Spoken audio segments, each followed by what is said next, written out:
Cyanobacteria is gone, but now the tank is cloudy. What do I do? Let's get into it.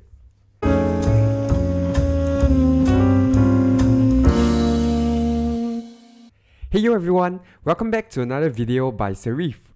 So in the previous video I was sharing about a cyanobacteria bloom that I was facing.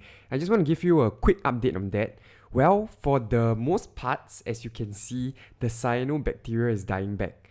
So you can see on my sand bed, there is still a little cyanobacteria, but that's significantly lesser than when I did a video last week.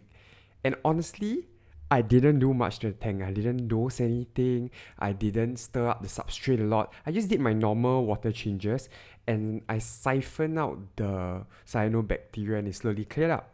So cyanobacteria for the most part happens when there's an imbalance of nitrates and phosphates, and this is extremely common in newer tanks. It is just the way that a tank finds a way to balance itself out. So for the most parts, when you face cyano in the early parts of your tank, if it is not affecting your corals or your fishes, don't worry too much, because with proper husbandry, it should clear itself up. So you just stick to your normal routines and maintenance for about a month and reevaluate from there. The flip side to that is that now I'm having some form of bacterial bloom. I'm not too sure if you can tell from the video, but my water is not crystal clear, and this just started happening today. So when I have cloudy water in my previous reef tanks, I always do the same few things. The first thing I tell myself is do not overreact. It is very tempting to do like a 50% water change or get a UV sterilizer or add carbon to the tank because you want a quick solve. But usually I look at how long I have been having cloudy water. So in this situation, in my case, it has only been a day. So what I want to do is that I want to run through a checklist with you that goes through my mind when I see my tank having cloudy water. The first thing I always check is if I have made any recent changes to the tanks or maintenance or feeding. So did I add in more food? Did I add in more fishes? Have I been feeding more? Have I been keeping up to date with my maintenance? For me personally, I didn't change anything my regular maintenance and it just became cloudy. So that's usually the first thing I rule out. The next thing that I do is to change my filter floss. Honestly, I don't think that my filter floss is the cause of the problem, but I just decided to change it just to eliminate that as a cause. The second thing I did was to double check all my parameters. That includes my calcium, my alkalinity, my magnesium, my nitrates, my phosphates, my salinity, my temperature, every single one of my parameters. And all my parameters have remained constant for the past month and are within acceptable range, so I knew this wasn't a cause either.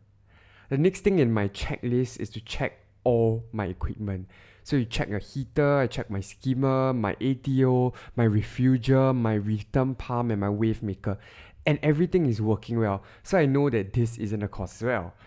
Finally, I decided to check all my corals and inhabitants. Usually when there is a bacterial bloom, it can happen because there is a die-off of like a snail or a fish, or even a coral that is dying off. Could be something like an anemone getting stuck and shredded by a wave maker. I didn't see any issues with my corals or tank inhabitants, in the sense that most of them are not open up as much because the water is cloudy, but they are not unhappy or pissed off.